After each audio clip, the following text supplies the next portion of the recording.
બનાસકાંઠા જિલ્લાના ડીસા યુવક સંઘ મુંબઈ પ્રેરિત યુથ ડ્રીમ્સ ફાઉન્ડેશન જૂના ડીસા માટે શિષ્યવૃત્તિ સહાય યોજના ડીજેએન મહેતા હાઈસ્કૂલ તથા Oswal arts and commerce college જૂના ડીસા સંકુલમાં ધોરણ 9 થી 12 તથા કોલેજમાં અભ્યાસ કરતા જૂના ડીસાના યુવાનોને શિષ્યવૃત્તિ દ્વારા નાણાકીય સહાય પૂરી પાડીને સશક્ત બનાવવા માટે ગુણવત્તાયુક્ત શિક્ષણ અને ઉજ્જવળ ભવિષ્યની ઉપલબ્ધતા ઊભી કરવા માટે તેમજ કોર્પોરેટ સામાજિક જવાબદારીની સમજ આવે તેવા હેતુથી શિષ્યવૃત્તિઓ મેળવવામાં પડતી અગવડોને નિવારવા માટે ડીસા યુવક સંઘ ટ્રસ્ટે એક સ્ટુડન્ટ હેલ્પ ડેસ્ક ઊભું કર્યું છે.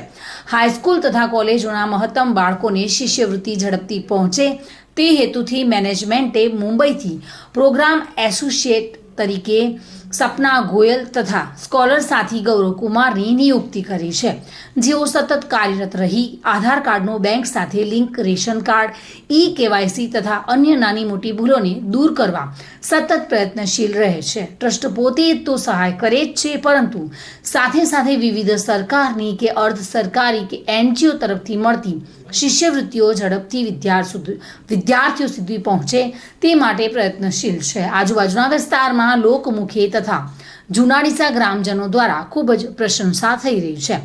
મેનેજમેન્ટના આ ઉમદા હેતુને શાળાના તથા કોલેજના સ્ટાફ બંધુએ બિરદાવી આભાર વ્યક્ત કર્યો હતો. વિપુલ મંડોરા સાથે bureau report, today Gujarati news.